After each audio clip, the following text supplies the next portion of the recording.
Assalamualaikum warahmatullahi wabarakatuh. Selamat siang saya ucapkan kepada Bapak Bambang Trisasongko selaku dosen praktikum dari mata kuliah Geomorfologi dan Analisis Tapak serta teman-teman yang berbahagia. Sebelumnya perkenalkan, saya Uci Nurfadilah selaku moderator yang akan memandu jalannya presentasi secara offline pada kesempatan kali ini. Saya ditemani teman saya, ada saudara Andra Talpa, dan ada saudara Fairuz An-Nabil Fali. Kami akan menjelaskan tentang hasil praktikum pertemuan ke-9 dan pertemuan ke-10. Permukaan bumi selalu mengalami perubahan bentuk lahan dari waktu ke waktu sebagai akibat dari proses geomorfologi, baik yang berasal dari dalam bumi atau biasa kita sebut sebagai tenaga endogen, atau berasal dari luar bumi atau biasa kita sebut dengan tenaga eksogen. Nah, aspek-aspek dari geomorfologi itu sangat banyak, ada 4 yang utama, tapi yang paling kita tekankan saat ini atau yang kita pelajari saat ini salah satunya adalah tentang morfometri. Mungkin itu saja yang dapat saya sampaikan. Selanjutnya akan dilanjutkan oleh saudara Andra Talpa. Kepada Andra, kami persilahkan. Baiklah, Assalamualaikum warahmatullahi wabarakatuh. Saya Andra Talpa akan menjelaskan hasil pengamatan dari kelompok kami. Yang pertama kami amati adalah mengenai perbedaan hasil analisis kenampakan grading IDW data tim C yang menggunakan cell size 12,5 dan cell size 28,1. Jika kita lihat dalam gambar, terdapat perbedaan antara hasil dari cell size 28,1 dan 12,5. Grading IDW dengan cell size 12,8 nampak lebih halus atau smooth dibandingkan pada hasil grading IDW cell size 28,1.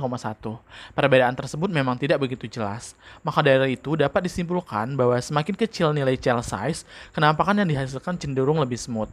Hal ini juga didukung oleh pernyataan Rohan et al. Yang mengatakan bahwa cell size yang digunakan bisa memengaruhi resolusi gambar yang dihasilkan. Selain mengamati perbedaan antara gambar yang dihasilkan karena cell size yang berbeda, kami juga mengamati perbedaan analisis data tim C dan tim F, di mana tim C diumpamakan merupakan data yang diambil oleh salah seorang praktikan dan tim F merupakan data yang diambil oleh salah seorang yang sudah profesional. Analisis yang pertama kami lakukan adalah analisis ketinggian dengan menggunakan tools train pada Saga. Hasil analisis diagram train dapat kita lihat pada gambar, di mana pada gambar terlihat perbedaan diagram pada data tersebut. Perbedaan tersebut disebabkan oleh perbedaan penentuan penampang melintang dan pengambilan titik pengamatan, sehingga ketinggian dari lahan yang kita amati atau kita bandingkan itu juga berbeda.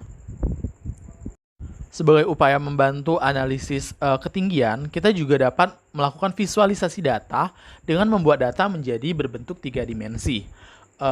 Perlu diperhatikan bahwa pada saat pembuatan proses 3 dimensi ini, koordinat tim X dan Z yang diatur harus benar. Koordinat X harus diatur bernilai positif dan koordinat Z diatur bernilai negatif, agar hasil gambar 3 dimensi yang dihasilkan tidak terbalik atau dalam kondisi yang sebenarnya. Gambar 3 dimensi data tim C dan F dapat kita lihat pada slide yang saya tampilkan.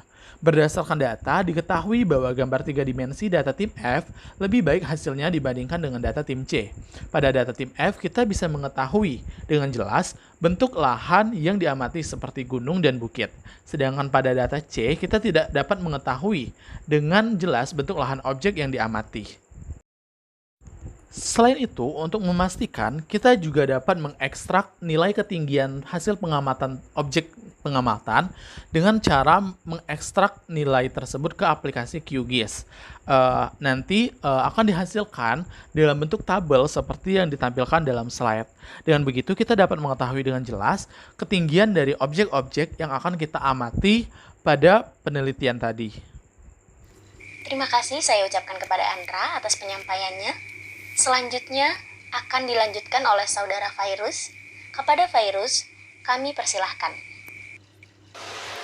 Gambar yang didapat dari data milik tim C terlihat lebih halus daripada tim F. Hal ini dikarenakan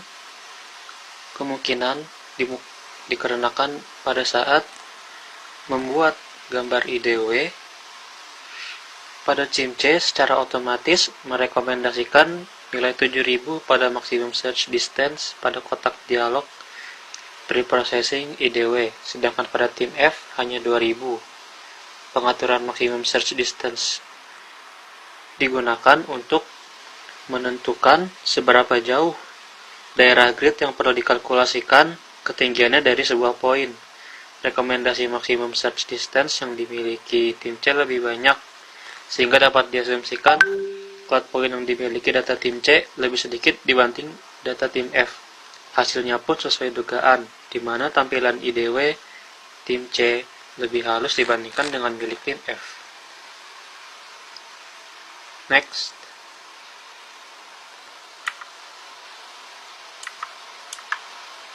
Selanjutnya adalah gambar slope dari data tim C dan tim F. Hasil yang keluar dari proses ini semakin memperjelas perbedaan data yang dimiliki tim C dan tim F. Pada output slope, terlihat titik-titik pada output. Tergantung perhitungan kemiringan yang berhasil terhitung oleh software, titik-titik ini memiliki rentang warna kuning untuk landai dan merah untuk curam. Hasil pengolahan data tim F terlihat jauh lebih kasar dibandingkan dengan hasil tim C. Selain itu, posisi cloud point yang terlihat pada kedua hasil output ini juga berbeda.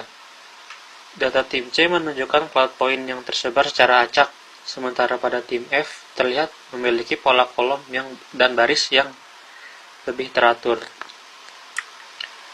Selanjutnya, ini adalah hasil pengolahan aspek yang dimiliki oleh tim C dan tim F. Hasilnya berupa sebelumnya pada penuntun ditunjukkan hasil berupa gambar berwarna kuning dan garis-garis kehitaman dengan variasi ukuran yang menandakan aspek. Namun pada hasil yang didapatkan dari data C dan F, yang muncul adalah warna biru dan merah yang membentuk pola acak. Hal ini kemungkinan disebabkan oleh perbedaan metode yang digunakan pada saat pengolahan aspek. Namun ketika hasil proses aspek antara data tim C dan tim F dilihat lebih seksama, seolah-olah hanya memperkuat perbedaan yang ditemukan pada proses sebelumnya, di mana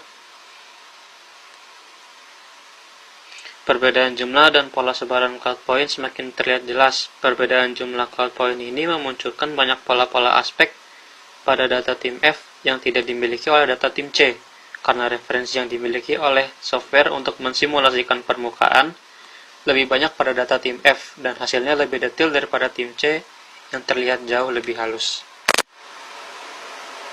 Baiklah, Bapak dan teman-teman sekalian, tadi sudah disampaikan baik dari pendahuluan, step-step langkah-langkah, dan pembahasannya oleh kita semua.